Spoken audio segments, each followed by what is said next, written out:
Olá pessoal, bem-vindos a mais esta videoaula e hoje nós estaremos fazendo a análise de um circuito CA, especificamente a análise de um circuito RLC série paralelo. Nós estamos falando desse circuito aqui, é um circuito que nós temos um resistor em série com o paralelo do indutor e um capacitor. Na prática, nós vamos levantar os valores característicos de cada componente e nós temos então que o nosso resistor tem o valor de 264,44 ohms medido, está aqui. O nosso indutor, na verdade, ele tem uma resistência série interna também, e foi medida aqui pela ponte LCR. Então nós temos a medida da resistência interna de 21,8 ohms e a indutância do nosso indutor de 844,7 microhenries. Já o nosso capacitor, ele tem uma capacitância de 218,2 nano, aqui está medindo 218,07, mas essa medição foi feita após os testes práticos, foi refeita a medição, e inicialmente a primeira vez quando foi feita a medição, nós tínhamos 218,2 nano, portanto todos os cálculos, simulações e implementação prática foram feitos considerando 218,2 nano.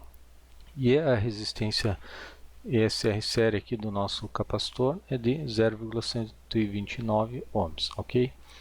Muito bem. Vamos para a parte teórica, os cálculos aqui.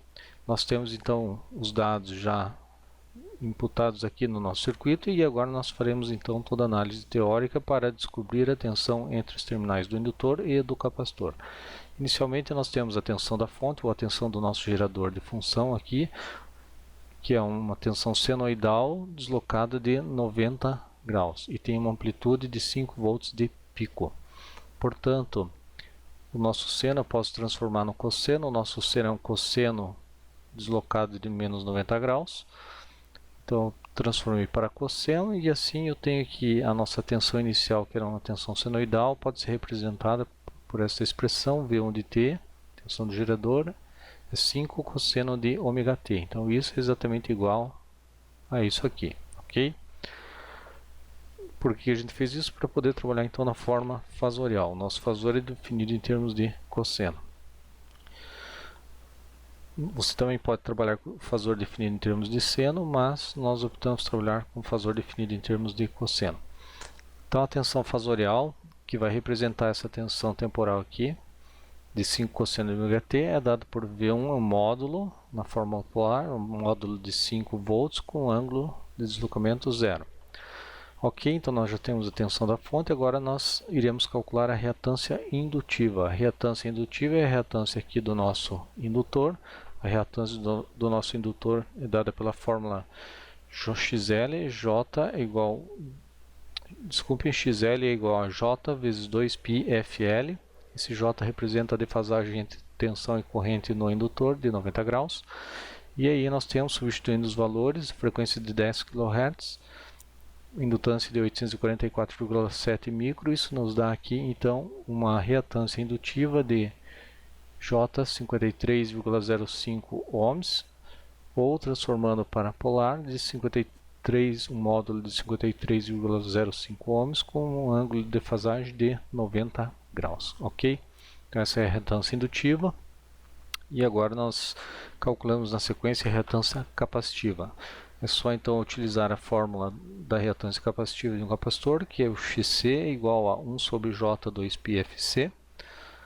Substituindo os valores aqui para F e C, F 10 kHz, a capacitância de 218,2 nano, nós chegamos então que a nossa reatância capacitiva, ela tem um módulo de 72,98 ohms e tem uma defasagem de menos 90 graus, também significando esse menos 90 a defasagem entre tensão e corrente no capacitor. Lembrar que o capacitor ele adianta a corrente e atrasa a tensão em 90 graus.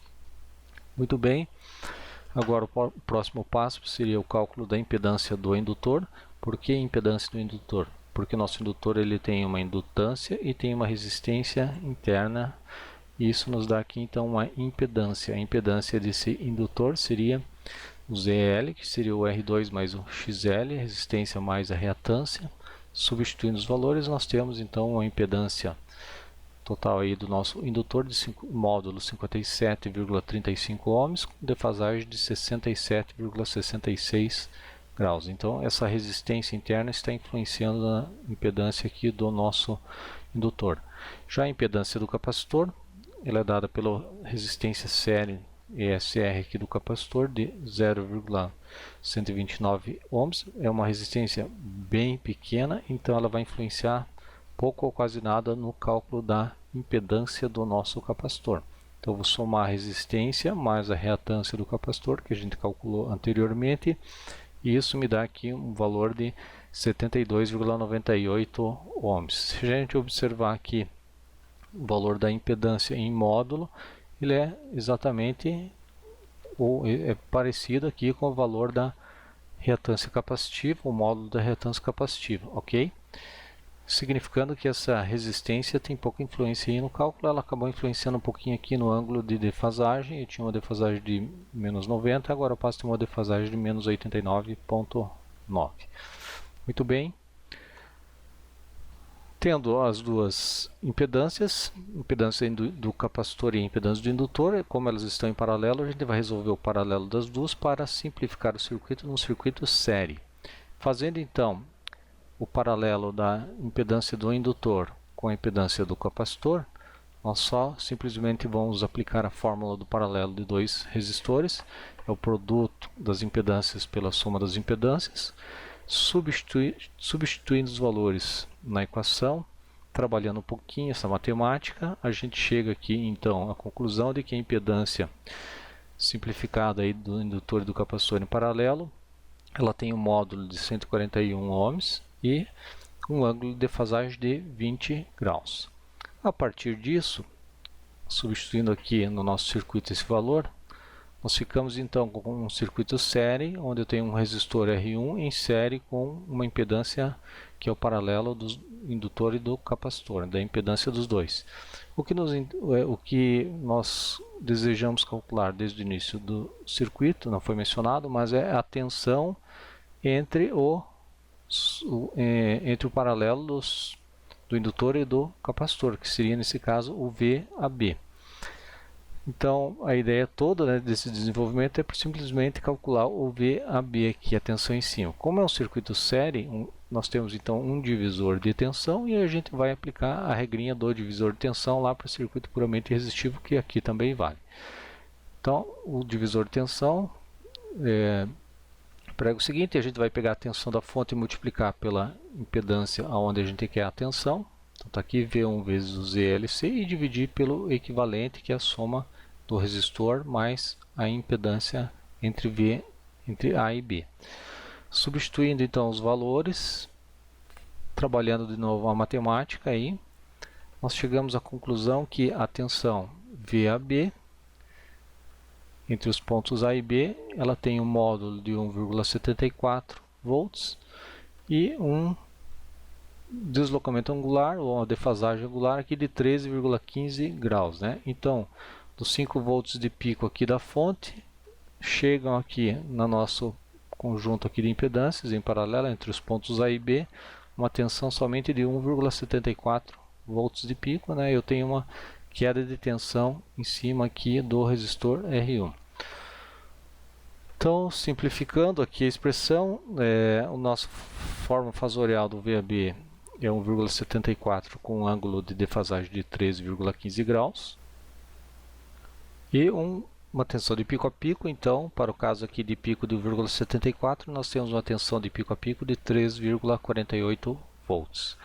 Só transformando então essa tensão cossenoidal para uma tensão senoidal, nós temos aqui que o nosso cosseno é um seno deslocado de 90 graus, né? Então, a nossa tensão inicial é uma tensão senoidal, e aqui no final a tensão entre os pontos AB ela também é senoidal, é a mesma tensão original, lá ômega t mais 90 graus, deslocada então de um ângulo ainda a mais aqui de 13,5 graus, ok? Agora nós iremos para a parte prática, nós faremos a simulação e comprovação prática desse circuito que foi analisado aqui com a parte teórica, e aí sim nós verificaremos se os resultados são convincentes ou não. Muito bem, nós já estamos com o nosso circuito RLC montado aqui no nosso protoboard. O osciloscópio para PC Analog Art já está conectado ao circuito e nós já conseguimos ver aqui no canto direito as formas de onda advindas aí do osciloscópio para PC. Podemos dar um visual no monitor e ali nós temos então as formas de onda advindas aqui do nosso osciloscópio, monitorando então os sinais gerados pelo nosso gerador aqui de funções. Está injetando um sinal de 5 volts de pico, 10 kHz em nosso circuito. Vamos então agora confrontar esse visual que a gente tem aqui advindo do osciloscópio, essas formas de onda, com as formas de onda geradas no software LT Spice da Linear Technologies. Nós temos aqui então as formas de ondas geradas pelo software LT Spice 4 da Linear Technology. A gente já pode comparar o lado esquerdo, que é o software, com o lado direito, que é a simulação, a implementação prática. Nós podemos verificar que as formas de ondas são muito similares. Nós temos aqui a amplitude de 5 volts de pico de entrada ou 10 volts de pico a pico sendo gerada pelo gerador de funções, e o sinal coletado lá nos terminais do indutor e do capacitor está sendo representado aqui pelo osciloscópio por esse sinal em azul, e tem uma amplitude de pico a pico aqui a gente pode confirmar aqui de 3,56 volts. Se a gente vier aqui no software, a gente pode levantar o valor de pico a pico também. Basta posicionar os dois cursores e aí a gente vê, tem aqui 3,5 volts, amplitude de pico a pico aqui do nosso sinal nos terminais do indutor e do capacitor. Exatamente o mesmo sinal que nós temos aqui na prática, representado por essa forma de onda em azul. Isso também pode ser medido, basta eu ajustar os cursores aqui. Vamos posicionar os dois cursores para medir o valor de pico a pico também, que está dando aqui 3,5 volts aproximadamente, e já tinha esse valor aqui, pico a pico 3,56 volts, ok? Então com isso a gente constata que em termos de pico a pico, o sinal produzido pelo simulador confere aqui na prática.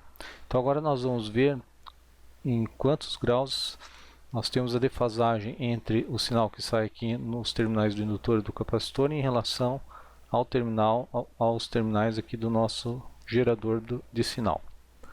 Para isso, nós vamos dar um zoom aqui nessa forma de onda. Vamos ampliar um pouquinho mais. E aí nós vamos medir a distância entre as duas, na verdade, o tempo decorrido entre os dois sinais aqui. Então, para isso, vamos ajustar um pouquinho melhor a base de tempo. Vamos medir então esse intervalo aqui. Vamos posicionar os cursores no eixo X. O primeiro cursor passando por 0 mais ou menos aqui. O segundo cursor passando por 0 mais ou menos aqui. E a diferença de tempo, o ΔT, está aqui embaixo, 3,54 microsegundos é o tempo decorrido, é o intervalo entre os dois sinais. Para a gente achar o ângulo, a gente vai usar uma calculadora e a gente faz a seguinte regrinha de 3, né? Eu sei que 100 microsegundos é o período do sinal gerado aí de 10 kHz, que corresponde a 360 graus. E aí eu quero saber então, nesse intervalo de 3,54 microsegundos, quantos graus eu tenho representando essa defasagem entre os dois sinais. Então para isso eu vou pegar esse 3,54 microsegundos, na verdade eu não preciso por o micro, 3,54, vou multiplicar por 360 e vou dividir por 100. Isso está me dando aqui 12,7 graus. 12,7 graus é muito próximo então dos 13 graus, 13,15 graus obtidos aí na simulação ou nos cálculos teóricos e próximo aqui da nossa simulação. Vamos conferir com a simulação. A gente vai fazer a mesma coisa, medir o intervalo entre os dois sinais. A gente vai dar um zoomzinho aqui, vamos ampliar um pouquinho também. Pegar isto. Agora eu pego esse primeiro cursor, vou posicionar ele em 0.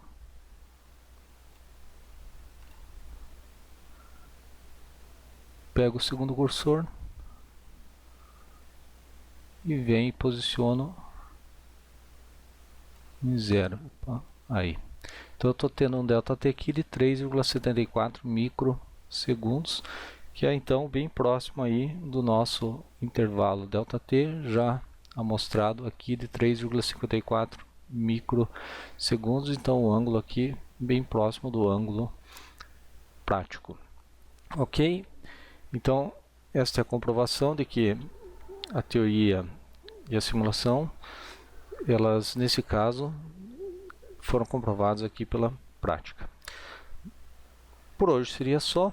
Agradeço a visualização de vocês. Qualquer dúvida, por favor, entre em contato e até a próxima.